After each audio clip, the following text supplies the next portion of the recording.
Next question 106 question.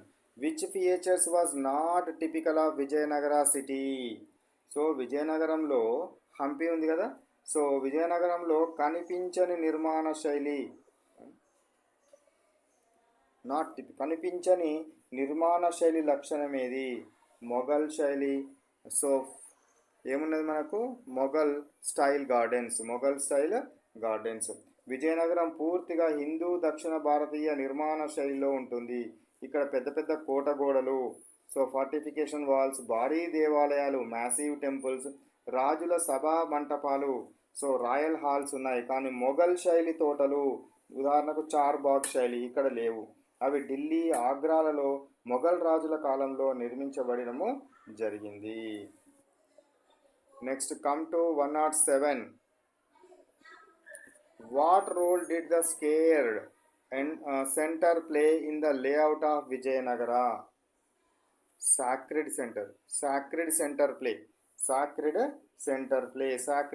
Play అంటే విజయనగరంలో పవిత్ర కేంద్రం పోషించిన పాత్ర ఏమిటి? పవిత్ర కేంద్రం, సాక్రిడ్ సెంటర్. సో ఏది సరి అయిన ఆన్సర్? 4 ఆప్షన్ చదివి చెప్పండి. సరి అయిన correct answer is B, centre of religious shrines and temples. మతపరమైన పుణ్యక్షేత్రాలు మరియు దేవాలయాల కేంద్రము.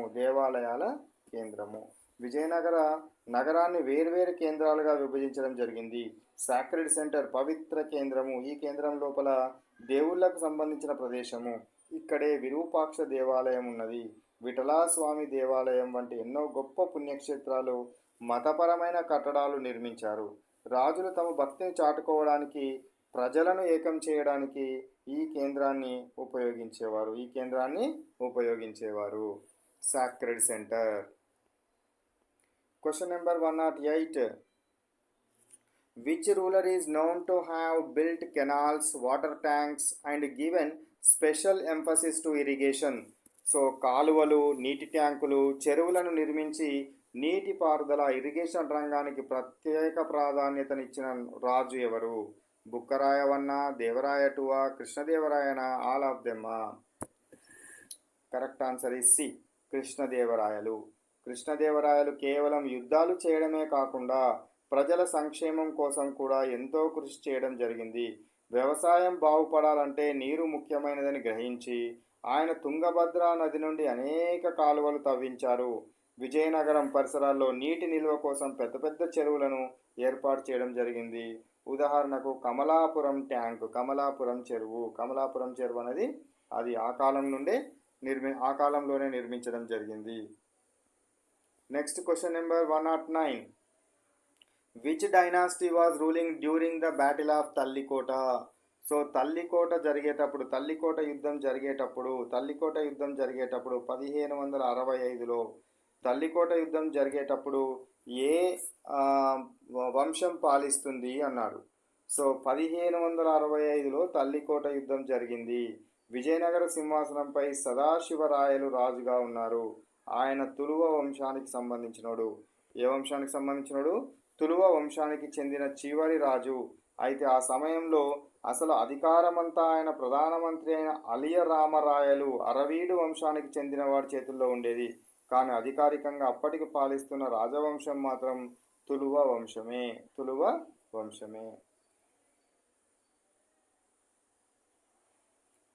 Next 110 question number 110. After the fall of Vijayanagara city, which dynasty continued as rulers, though reduced in power? So Vijayanagaram పతనమైన తర్వాత కూడా ఏ రాజవంశానికి పాలనను కొనసాగించింది శక్తి తగ్గినప్పటికీ కూడా? ఏ పాలన ఏది? చివరిది అరవీడు డైనాసిటీ. 1565లో తల్లికోట యుద్ధంలో హంపి నగరం నాశనమయ్యాక రామరాయల తమ్ముడైన తిరుమల రాయలు మిగిలిన సంపదతో ఆంధ్రప్రదేశ్లోని పెనుకొండ, అనంతపురం జిల్లాకు పారిపోయి అక్కడ నుండి పరిపాలనను సాగించారు. ఆ తర్వాత చంద్రగిరి, వెల్లూరులను రాజధానులుగా చేసుకున్నారు. ఈ వంశాన్ని అరవీడు వంశం అంటారు. వీరు విజయనగర సామ్రాజ్యం యొక్క చివరి మరియు నాలుగవ వంశస్థులు. చివరి మరియు నాలుగవ వంశస్థులు సంబంధించిన వాళ్ళు. నెక్స్ట్ 100